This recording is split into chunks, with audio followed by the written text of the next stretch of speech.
അസ്സലാമു അലൈക്കും വറഹ്മത്തുള്ളാഹി ബിസ്മില്ലാ അൽഹംദുലില്ലാഹി റബ്ബിൽ ആലമീൻ വസ്സലാത്തു വസ്സലാമു അലാ റസൂലില്ലാ. നമ്മൾ റമദാനിൽ നല്ല വിശപ്പ് നമ്മൾ അനുഭവിക്കുന്നുണ്ട് അല്ലേ? ഭക്ഷണം നമ്മൾ ഒഴിവാക്കുന്നു, പാനീയങ്ങൾ നമ്മൾ ഒഴിവാക്കുന്നു. അപ്പം നമുക്ക് പട്ടിണി കിടക്കുന്നവരുടെ പ്രയാസം മനസ്സിലായല്ലോ അല്ലേ? റോഡ് സൈഡിലൊക്കെ കിടക്കുന്ന നാടോടികളുണ്ട്, അവരുടെ കൊച്ചു കുട്ടികളുണ്ട്.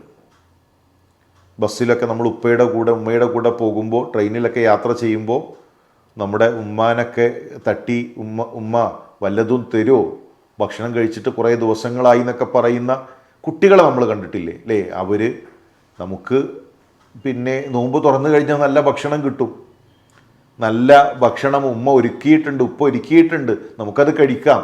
അതില്ലാത്ത എത്ര കുട്ടികൾ, എത്ര ആളുകൾ, പ്രതീക്ഷ പോലും ഇല്ലാത്ത അങ്ങനെ വിശപ്പ് സഹിക്കുന്ന മറ്റു പല രാജ്യങ്ങളിലും, ആഫ്രിക്കയിലൊക്കെ വയറൊട്ടിയ, എല്ല് പുറത്തേക്ക് തുറിച്ച് നിൽക്കുന്ന, കവിളൊട്ടിയ, അങ്ങനെ പട്ടിണി കിടക്കുന്ന കുട്ടികളെ നമുക്ക് കാണാൻ കഴിയും. അപ്പം നമ്മൾ മനസ്സിലാക്കേണ്ടത്, ഈ വിശപ്പ് അറിയുമ്പോൾ തന്നെ മറ്റുള്ളവരുടെ വിശപ്പ് അകറ്റാനുള്ള ശ്രമങ്ങളും നമ്മുടെ ഭാഗത്തു നിന്നുണ്ടാകണം. അതോടൊപ്പം ഈ പട്ടിണി കിടക്കുന്നത് വെറുതനെയാകരുത്. റസൂലുള്ളാഹി പറഞ്ഞു, മല്ലം യദ ഖൗല സൂരി വൽ അമല ബിഹി ഫലൈസ ലില്ലാഹി ഹാജ ബിഅൻ യദഅ തുആമഹു വശറാബ.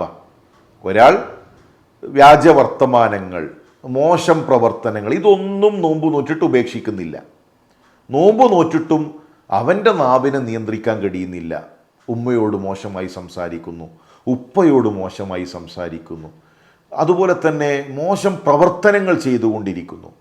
നോമ്പ് നോറ്റ് സിനിമ കണ്ട്, തോന്നിവാസങ്ങൾ കണ്ട് അങ്ങനെ സമയം കളയുന്നവർ, മോശം പ്രവർത്തനങ്ങളാണ് അവർ ചെയ്യുന്നത്. അവർ ഭക്ഷണവും പാനീയവും ഉപേക്ഷിക്കുന്നത് അള്ളാഹുവിന് ആവശ്യമില്ല. അള്ളാഹുവിന് അങ്ങനെ നമ്മൾ പട്ടിണി കിടക്കേണ്ട, നമ്മൾ വെള്ളം ഒഴിവാക്കേണ്ട ഒരാവശ്യമൊന്നും അള്ളാഹുവിനില്ല.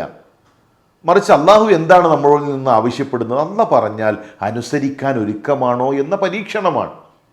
അള്ള ഭക്ഷണവും പാനീയവും മാത്രമല്ല ഉപേക്ഷിക്കാൻ പറഞ്ഞിട്ടുള്ളത്, നമ്മുടെ നാവിനെ നിയന്ത്രിക്കാൻ പറഞ്ഞിട്ടുണ്ട്, കണ്ണിനെ നിയന്ത്രിക്കാൻ പറഞ്ഞിട്ടുണ്ട്, കാതിനെ നിയന്ത്രിക്കാൻ പറഞ്ഞിട്ടുണ്ട്. അതുകൊണ്ട് മോശമായൊരു സംസാരം, മോശമായ കാഴ്ചകൾ, മോശമായ കേൾവികൾ, അത്തരം ചിന്തകൾ അതെല്ലാം ഉപേക്ഷിച്ചുകൊണ്ട് നമ്മുടെ നാവിനും മനസ്സിനും കണ്ണിനുമെല്ലാം നമുക്ക് നോമ്പ് ഉണ്ടാകേണ്ടതുണ്ട്. ഇന്നത്തെ ചോദ്യം, എന്താണ് എത്തിക്കാഫ് എന്നാണ്. എത്തിക്കാഫ് എന്ന് പറഞ്ഞാൽ അള്ളാഹുവിൻ്റെ പ്രതിഫലം ആഗ്രഹിച്ചുകൊണ്ട് പള്ളിയിൽ നമ്മൾ കഴിഞ്ഞുകൂടുന്നതാണ് അല്ലേ? അതിന് പ്രത്യേകമായ എന്തെങ്കിലും ലഫ്ള് നിയത്തായി ചൊല്ലി പറയാനൊന്നുമില്ല. നിസ്കാരത്തിനാണെങ്കിലും നോമ്പിനാണെങ്കിലും പറയുന്ന ഒരു രീതി നിയത്തിനുണ്ടോ അല്ലേ? ചില ആളുകളൊക്കെ നിയത്ത് ഇങ്ങനെ ചൊല്ലി, ഉസ്താദ് ചൊല്ലിത്തരും, ബാക്കിയുള്ളവർ ഏറ്റു ചൊല്ലും. അല്ല, നിയത്ത് എന്ന് പറഞ്ഞാൽ മനസ്സിൽ നമ്മൾ കരുതലാണ്, മനസ്സിൻ്റെ കരുതലാണ് അല്ലേ നിയത്തി എന്ന് പറഞ്ഞാൽ. അപ്പോൾ അള്ളാഹുവിൻ്റെ പ്രതിഫലം ആഗ്രഹിച്ചുകൊണ്ട് പള്ളിയിൽ ഇബാദത്തുകളുമായി നമ്മൾ കഴിച്ചു കൂട്ടുന്നതാണ് ഇഅ്തിഖാഫ്. അവസാനത്തെ 10 പ്രവാചകൻ സല്ലല്ലാഹു അലൈഹി വസല്ലം തങ്ങൾ പ്രത്യേകം പള്ളിയിൽ കഴിഞ്ഞുകൂടുകയും ധാരാളമായി പ്രാർത്ഥനകളും ഇബാദത്തുകളുമായി റസൂലുള്ളാഹി അവസാനത്തെ 10 രാത്രികളെ ജീവിപ്പിക്കുമായിരുന്നു, രാത്രികളെ പകലാക്കുമായിരുന്നു. എങ്കിൽ നമ്മളും കുടുംബസമേതം അവസാനത്തെ 10 അങ്ങനെ ഇബാദത്തുകളിൽ മത്സരിക്കാൻ പരിശ്രമിക്കുക.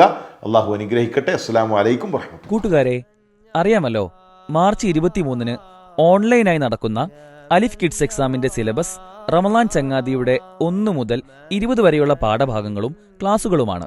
എല്ലാവരും നന്നായി പഠിക്കണേ.